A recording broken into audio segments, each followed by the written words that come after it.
बृहस्पतिवार व्रत की विधि एवं व्रत कथा। बृहस्पति देव की पूजा विधि विधान के अनुसार की जानी चाहिए। व्रत वाले दिन सुबह उठकर बृहस्पति देव का पूजन करना चाहिए।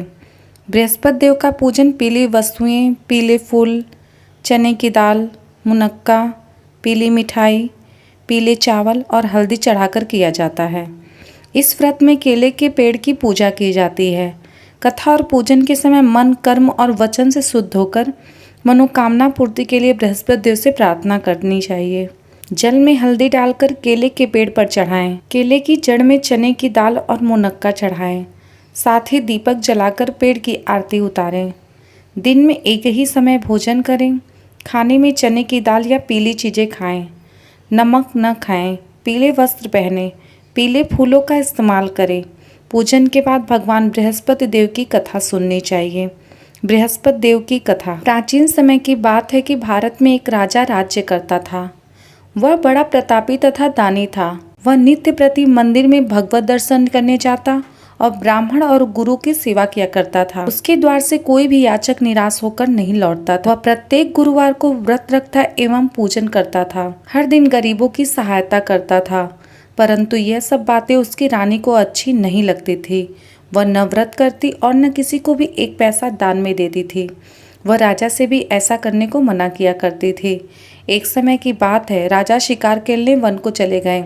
घर पर रानी और दासी थी। उसी समय गुरु बृहस्पति साधु का रूप धारण कर राजा के दरवाजे पर भिक्षा मांगने आए।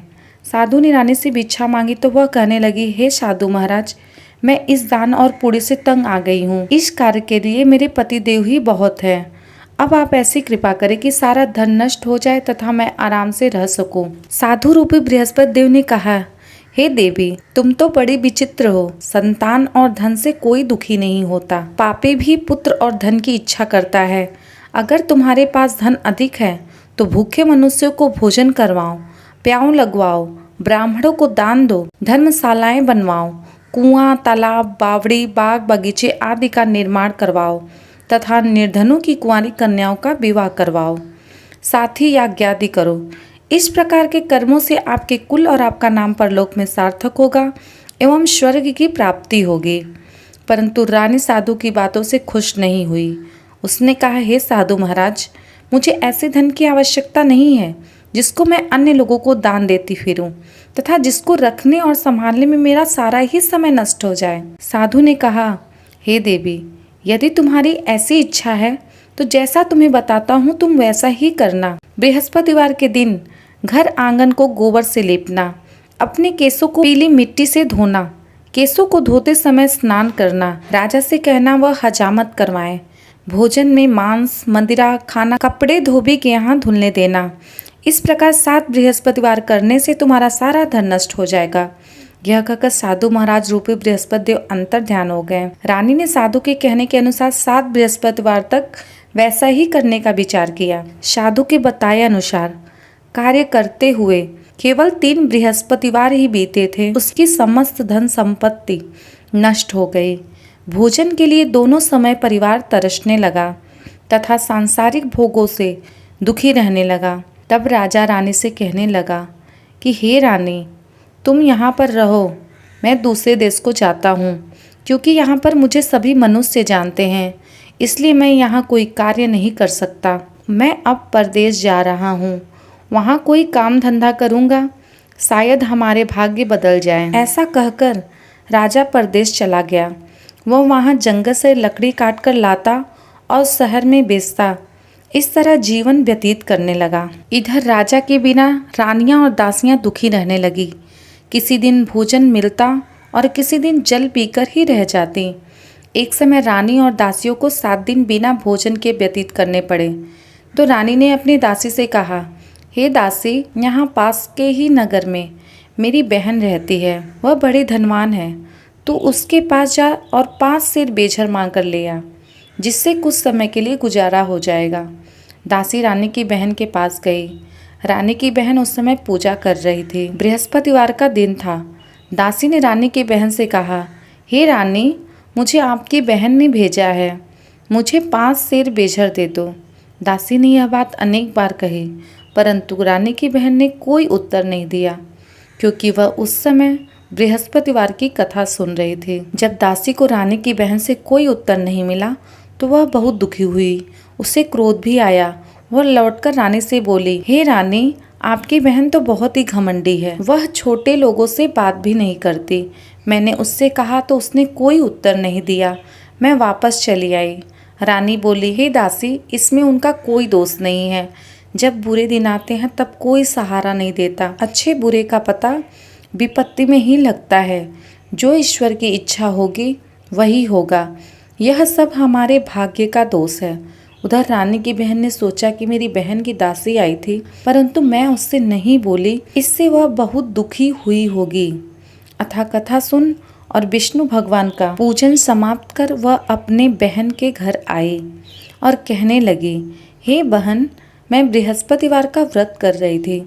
तुम्हारी दासी हमारे घर गई थी, परंतु जब तक कथा होती है तब तक हम लोग न उठते हैं और न बोलते हैं, इसलिए मैं नहीं बोली। कहो दासी क्यों गई थी? रानी बोली, बहन, हमारे घर अनाज नहीं था। वैसे तुमसे कोई बात छिपी नहीं है, इस कारण मैंने दासी को तुम्हारे पास 5 सेर बेचर लेने के लिए भेजा था। रानी की बहन बोली, बहन देखो, बृहस्पति भगवान सबकी मनोकामना पूर्ण करते हैं। देखो शायद तुम्हारे घर में अनाज रखा हो। यह सुनकर दासी घर के अंदर गई तो वहाँ उसे एक घड़ा बेझर का भरा मिल गया। उसे बड़ी हैरानी हुई क्योंकि उसने एक एक बर्तन देख लिया था। उसने बाहर आकर रानी को बताया। दासी अपने रानी से कहने लगी, हे रानी, देखो वैसे हमको जब अन्न नहीं मिलता है तो हम रोज ही व्रत करते हैं।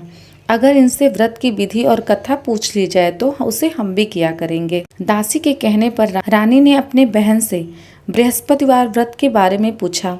उसकी बहन ने बताया, हे रानी बहन, बृहस्पतिवार को सूर्योदय से पूर्व उठकर स्नान करके बृहस्पतिवार का व्रत करना चाहिए, लेकिन उस दिन सिर नहीं धोना चाहिए। बृहस्पतिवार के व्रत में चने की दाल और मुनक्का से विष्णु भगवान के केले के वृक्ष की जड़ में पूजन करें तथा दीपक जलावें। उस दिन एक ही समय भोजन करें। भोजन पीले खाद्य पदार्थ का करें तथा कथा सुने।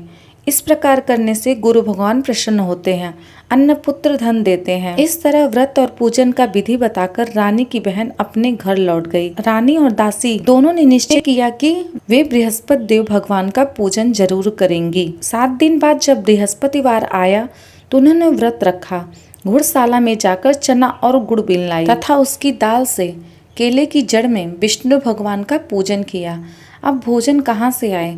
दोनों बड़ी दुखी हुई, परंतु उन्होंने व्रत किया था, इस कारण बृहस्पति देव भगवान प्रसन्न थे। वे एक साधारण व्यक्ति के रूप में 2 थालों में सुंदर पीला भोजन लेकर आए और दासी को देकर बोले, हे दासी, यह भोजन तुम्हारे और रानी के लिए है, तुम दोनों करना। दासी भोजन पाकर बड़ी प्रसन्न हुई और रानी से बोली, हे रानी जी, भोजन कर लो। रानी को भोजन आने के बारे में कुछ पता नहीं था, इसलिए वह दासी से बोली, जा तू ही भोजन कर, क्योंकि तू हमारे व्यर्थ में हंसी उड़ाती है। दासी बोली, एक व्यक्ति अभी भोजन दे गया है। रानी कहने लगी, वह भोजन तेरे लिए ही दे गया है, तू ही भोजन कर। दासी ने कहा, वह व्यक्ति हम दोनों को 2 थालों में भोजन दे गया है, इसलिए मैं और आप दोनों ही साथ साथ भोजन करेंगी। फिर दोनों ने गुरु भगवान को नमस्कार कर भोजन प्रारंभ किया। इसके बाद से वह प्रत्येक बृहस्पतिवार को गुरु भगवान का व्रत और पूजन करने लगी। बृहस्पति भगवान की कृपा से उनके पास धन हो गया, परंतु रानी फिर पहले की तरह आलस्य करने लगी। तब दासी बोली, देखो रानी, तुम पहले भी इस प्रकार आलस्य करती थी, तुम्हें धन रखने में कष्ट होता था, इस कारण सभी धन नष्ट हो गया है। बड़ी मुसीबतों के बाद हमने यह धन पाया है, इसलिए हमें दान पुण्य करना चाहिए। तुम भूखे मनुष्यों को भोजन करवाओ, प्याऊ लगवाओ, ब्राह्मणों को दान दो, कुआं तालाब बावड़ी आदि का निर्माण करवाओ, मंदिर पाठशाला बनवाकर दान दो, कुंवारी कन्याओं का विवाह करवाओ, धन को शुभ कार्यों में खर्च करो, जिससे तुम्हारे कुल का यश बढ़े तथा स्वर्ग की प्राप्ति हो और पितृ प्रसन्न हो। दासी की यह सब बातें मानकर इसी प्रकार के कर्म करने प्रारंभ किए, जिससे उनका काफी यश फैलने लगा। एक दिन रानी और दासी आपस में विचार करने लगी, न जाने राजा किस दशा में होंगे, उनकी कोई खोज खबर नहीं है। गुरु भगवान से उन्होंने प्रार्थना की और भगवान ने रात्रि में राजा को स्वप्न में कहा, हे राजा उठ, तेरी रानी तुझको याद करती है, अब अपने देश को लौट जा। राजा प्रातःकाल उठकर जंगल में लकड़ियां काटकर लाने के लिए जंगल की ओर चल पड़ा। जंगल से गुजरते हुए वह सोचने लगा, रानी की गलती से कितने दुख भोगने पड़े। राजपाट छोड़कर उसे जंगल में आकर रहना पड़ा। जंगल से लकड़ियां काटकर उन्हें बेचकर गुजारा करना पड़ा। उसी समय उस जंगल में बृहस्पति देव एक साधु का रूप धारण कर आए और राजा के पास आकर बोले, हे लकड़हारे, तुम इन सुनसान जंगल में किस चिंता में बैठे हो, मुझे बतलाओ। यह सुन राजा के नेत्रों में जल भर आया और साधु की वंदना कर बोला, हे प्रभु, आप सब कुछ जानने वाले हैं। इतना कहकर राजा ने साधु को अपनी संपूर्ण कहानी सुना दी। महात्मा तो स्वभाव से ही दयालु होते हैं। वे राजा से बोले, हे राजा, तुम्हारी पत्नी ने बृहस्पति देव के प्रति अपराध किया था, जिसके कारण तुम्हारी यह दशा हुई है। अब तुम किसी प्रकार की चिंता मत करो, भगवान तुम्हें पहले से अधिक धन देंगे। देखो, तुम्हारी पत्नी ने बृहस्पतिवार का व्रत करना प्रारंभ कर दिया है। अब तुम भी बृहस्पतिवार का व्रत करके चने की दाल व गुड़ और जल को लोटे में डालकर केले की जड़ का पूजन करो। फिर कथा कहो या सुनो, भगवान तुम्हारी सब मनोकामनाओं को पूर्ण करेंगे। साधु को प्रसन्न देखकर राजा बोला, हे प्रभु, मुझे लकड़ी बेचकर इतना पैसा भी नहीं बचता जिससे भोजन करने के उपरांत कुछ बचा सकूं। मैंने रात्रि में अपनी रानी को व्याकुल देखा है। मेरे पास कोई साधन नहीं जिससे मैं समाचार जान सकूं। फिर मैं बृहस्पति देव की क्या कहानी कहूँ, मुझे तो कुछ भी मालूम नहीं है। साधु ने कहा, हे राजा, तुम किसी प्रकार की चिंता मत करो। बृहस्पतिवार के दिन तुम रोजाना की तरह लकड़ियां लेकर शहर में जाओ। तुम्हें रोज से 2 गुना धन प्राप्त होगा, जिससे तुम भली भांति भोजन कर लोगे तथा बृहस्पति देव की पूजा का सामान भी आ जाएगा। लकड़हारा बने राजा ने उस साधु से भगवान बृहस्पति देव की यह कथा सुनकर बृहस्पतिवार का व्रत करके भगवान विष्णु की पूजा की। उस दिन से उसके सभी क्लेश दूर हो गए। लेकिन अगले बृहस्पतिवार को कामकाज में अधिक व्यस्त होने के कारण उसने भगवान बृहस्पति देव का व्रत नहीं किया। भगवान बृहस्पति देव लकड़हारे से अधिक क्रोधित हो गए और उसे भूल की सजा दी। उस दिन नगर के राजा ने नगर में घोषणा करवा के सबको सूचित किया, प्रत्येक नागरिक मेरे महल में भोजन करने आए। जो इस बात को नहीं मानेगा उसे अपराधी मानकर भारी दंड दिया जाएगा।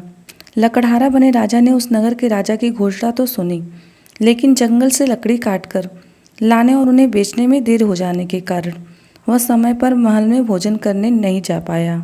अतः राजा के सैनिक लकड़हारे को पकड़कर महल में ले गए। राजा ने उसे महल के एक कक्ष में बैठाकर भोजन कराया। उस कक्ष में एक खूंटी पर रानी के सोने का हार लटका हुआ था। लकड़हारा अकेला उस कक्ष में भोजन कर रहा था। तभी उसने एक आश्चर्य घटना घटती देखी। देखते ही देखते वह खूंटी हार को निगल गई। थोड़ी देर के बाद राजा ने हार को गायब देखा तो लकड़हारे को कारावास में डलवा दिया। लकड़हारा मन ही मन अपने भाग्य को कोसने लगा। तभी उसे जंगल में मिले साधु का स्मरण हो आया। थोड़ी देर में भगवान बृहस्पति देव सन्यासी के रूप में उसके सामने प्रकट हुए और कहा, हे लकड़हारे, तूने भगवान बृहस्पति देव पूजा नहीं की, इस कारण तुम्हें कष्ट हुआ है।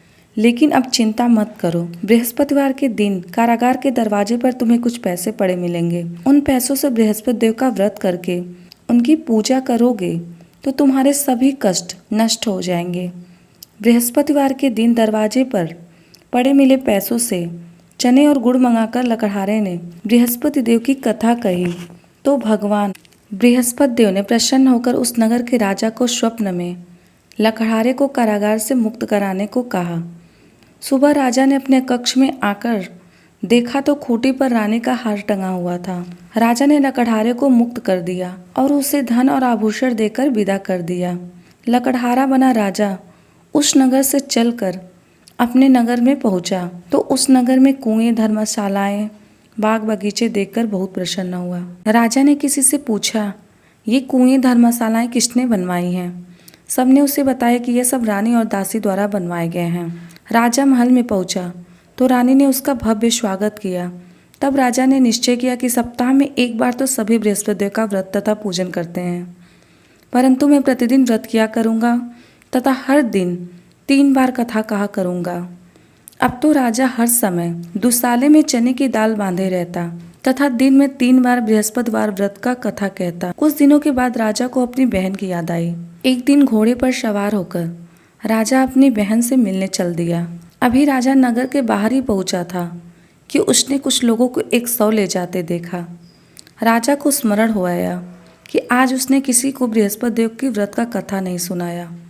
राजा ने उन लोगों को रोक कर कहा, आप शव को ले जाने से पहले मुझसे बृहस्पतिवार की कथा सुन लो। लोगों ने राजा पर क्रोधित होते हुए कहा, तुम पागल तो नहीं हो? लेकिन कुछ बड़े बूढ़े लोगों ने कहा, अच्छा भाई, साथ में चलते चलते तुम अपनी कथा भी सुना लो। राजा ने चलते हुए आधी कथा कही तो शव हिलने लगा। राजा की पूरी कथा सुनाते ही शव उठकर बैठ गया। लोगों ने हैरानी से दांतों तले उंगली दबाई और अगले बृहस्पतिवार से भगवान बृहस्पति देव का व्रत करने व कथा सुनने का निश्चय कर लिया। अब घोड़े पर सवार राजा चलते हुए एक किसान के पास पहुंचा। किसान अपने खेत में हल चला रहा था। राजा ने कहा, अरे भाई, मुझसे बृहस्पतिवार की कथा सुन लो। किसान झुलझुलाकर बोला, अरे भाई, देख नहीं रहे, जितनी देर तक तुम्हारी कथा सुनूंगा उतनी देर में तो पूरे खेत में हल चला लूंगा। राजा निराश होकर चलने लगा। तभी किसान के बैल पछाड़ खाकर जमीन पर जा गिरे। किसान के पेट में भी जोरों का दर्द होने लगा। उस किसान की पत्नी जब खाना लेकर आई तो उसने किसान से इस बारे में पूछा। किसान ने घुड़सवार की पूरी कहानी सुनाई। किसान की पत्नी दौड़ती हुई राजा के पास आकर पहुंचकर हाथ जोड़कर बोली, भैया, मैं तुम्हारी कथा सुनने को तैयार हूँ। राजा ने उसके खेत पर पहुंचकर बृहस्पतिवार की कथा कही और सुनाई। तभी बैल उठकर खड़े हो गए। किसान के पेट का दर्द भी तुरंत ठीक हो गया। राजा अपनी बहन के घर पहुंचा तो उसकी बहुत आवभगत हुई। अगले दिन सुबह उठकर राजा ने देखा घर के सभी लोग भोजन कर रहे हैं। किसी भूखे को बृहस्पतिवार की कथा सुनाए बिना राजा भोजन नहीं करता था। उसने बहन से कहा, बहन, क्या घर में कोई ऐसा व्यक्ति नहीं है जिसने अभी तक भोजन न किया हो? उसकी बहन बोली, भैया, हमारे घर में तो क्या, आपको पूरे नगर में कोई ऐसा व्यक्ति नहीं मिलेगा जिसने सुबह सुबह भोजन न किया हो। तब राजा ने बहन के घर से निकलकर उस नगर में बिना भोजन किए व्यक्ति की तलाश की। एक गडरिये के घर में उसका बीमार बेटा होने के कारण वह भूखा रह गया था। राजा ने उसको जाकर बृहस्पतिवार की कथा सुनाई। कथा सुनते सुनते गडरिये का बीमार बेटा बिल्कुल ठीक हो गया। सबने राजा की बहुत प्रशंसा की। एक दिन राजा ने अपनी बहन से कहा, बहन, अब हम अपने घर जाना चाहते हैं, तुम भी हमारे साथ चलो, कुछ दिन वहाँ रहकर लौट आना। राजा की बहन ने अपनी सास से पूछा तो सास ने ताने देते हुए कहा, बहू, मायके जाना हो तो अकेली जाना, मेरे पोतों को नहीं ले जाना। तुम्हारे भाई की कोई संतान नहीं है, कहीं तुम्हारी भाभी मेरे पोतों पर जादू टोना न कर दे। दूसरे कक्ष में बहन की सास की बातें सुनकर राजा दुखी मन से अकेला ही अपने नगर को लौट गया। रानी ने राजा से कहा, आप तो अपनी बहन के साथ लाने की बात कहकर गए थे, फिर बहन को साथ क्यों नहीं लाया? तब राजा ने दुखी होते हुए कहा, रानी, हम निसंतान हैं, इसलिए हमारे घर कोई आना पसंद नहीं करता। रानी ने राजा को समझाया, हे प्राणनाथ, हमें बृहस्पति देव ने सब कुछ दिया है, अब भगवान बृहस्पति देव हमें संतान भी अवश्य देंगे। बृहस्पतिवार को विधिवत व्रत करते हुए राजा रानी ने भगवान बृहस्पति देव से संतान के लिए प्रार्थना की। कुछ दिनों बाद उन्हें स्वप्न में दर्शन देते हुए विष्णु भगवान ने कहा, हे राजन, तेरी मनोकामना अवश्य पूरी होगी। एक सप्ताह बाद ही रानी गर्भवती हो गई। 10वें महीने रानी ने एक सुंदर पुत्र को जन्म दिया। राजा रानी जीवन पर्यंत बृहस्पति देव का व्रत करते रहे। उनके घर में धन की वर्षा होती रही। इस तरह आनंद पूर्वक जीवन यापन करते हुए राजा रानी भगवान बृहस्पति देव की अनुकंपा से मोक्ष को प्राप्त करके सीधे वैकुंठ धाम पहुंच गए। बृहस्पतिवार को विधिवत व्रत करके जो स्त्री पुरुष भगवान विष्णु की पूजा करते हैं, भगवान उनकी सभी मनोकामनाएं पूरी करते हैं। बोलो बृहस्पति भगवान की जय।